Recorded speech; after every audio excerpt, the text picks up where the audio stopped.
To those of you who voted for Donald Trump, congratulations are due. In a democratic society, we honor the will of the people, and tonight, the people have spoken. For those of us who voted for Kamala Harris, this is not simply a lost election.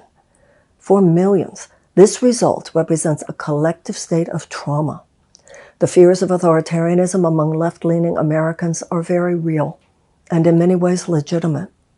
We will need to mount a powerful, loyal opposition to any efforts by the president-elect and his administration to transgress the norms and rules of a democratic society. Democratic voters will need to grieve, but our time of grief should not be wasted. To lead to positive next steps, it must include a meaningful analysis of how this debacle could have happened. And we should not let those who led us to this place assume leadership of that analysis now.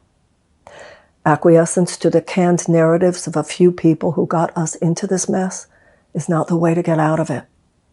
Slavishly accepting their version of events was the problem, and it would not be the solution. Make no mistake about it. Responsibility for Trump's victory lies squarely at the feet of those who took it upon themselves to cancel the Democratic presidential primary. They'll be working overtime over the next few days and weeks to promulgate convenient narratives that displace the blame onto anyone and anything other than themselves. But that is nothing but a cover-up, and no one should buy it. It was they who decided that Donald Trump posed such a threat to democracy that democracy needed to be canceled this year.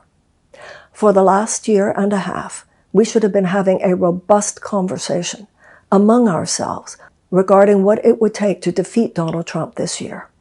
That is what a primary is for.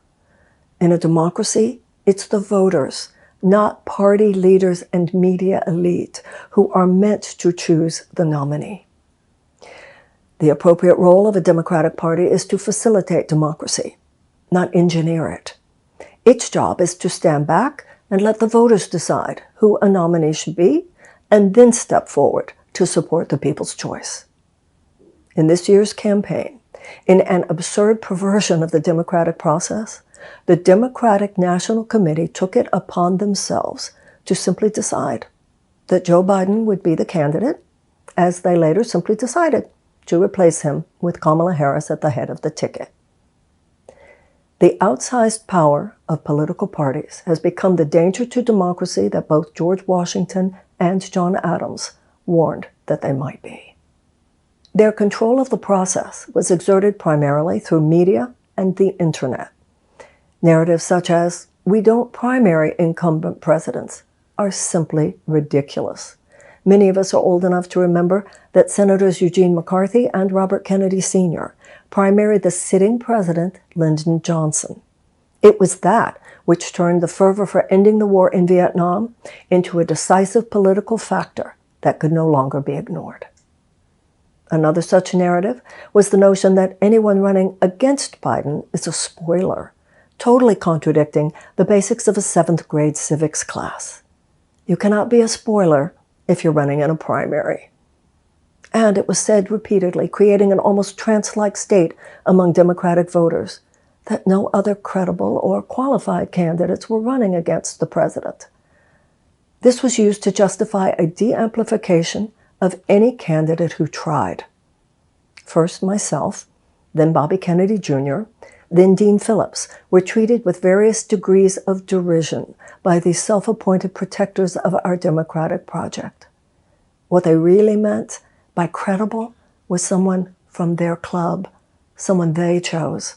And what they meant by qualified was someone qualified to perpetuate the system that the American people made very clear tonight that they don't want.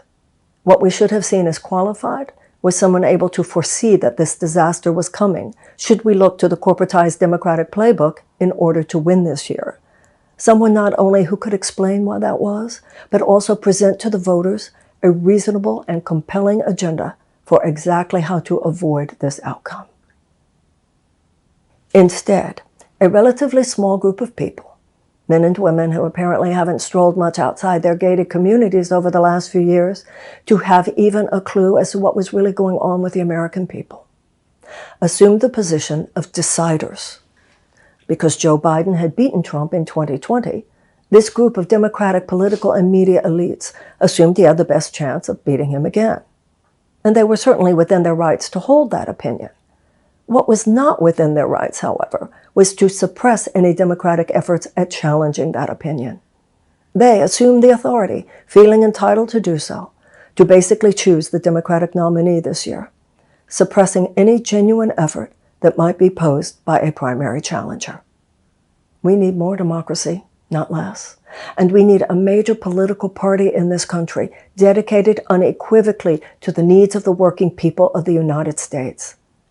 That means, in too many cases, those who are hungry, those who are medically uninsured or underinsured, those who are drowning in medical debt, those who are without hope. On many issues, Donald Trump offers only false hope, but people will go with false hope before they'll go with no hope at all. From party bosses to media elites to progressive organizations that complied with party and donor demands so much that you would not even speak to me, to the unethical operatives who conspired in all of this. I hope you will feel the shock of this moment, just as the rest of us do. And for the sake of this country, I hope you will resign your imaginary leadership positions going forward, positions which existed nowhere except in your own minds, by the way, in forging a loyal Democratic opposition to our president-elect. To put it bluntly, at this point, we the people can better take this from here. The Democratic Party, if it is to survive as a major force in American politics, must become more genuinely democratic again. Their media partners should reject the journalistic malfeasance whereby they felt justified in de-amplifying candidates that they simply didn't like. Many people in the party need to look in the mirror now and not to messaging experts to help them spin this. It will be the purification of conscience and critical thinking on the part of all Americans that will lead us forward, better than ever, in fact, having left this unfortunate chapter behind us. The election is over.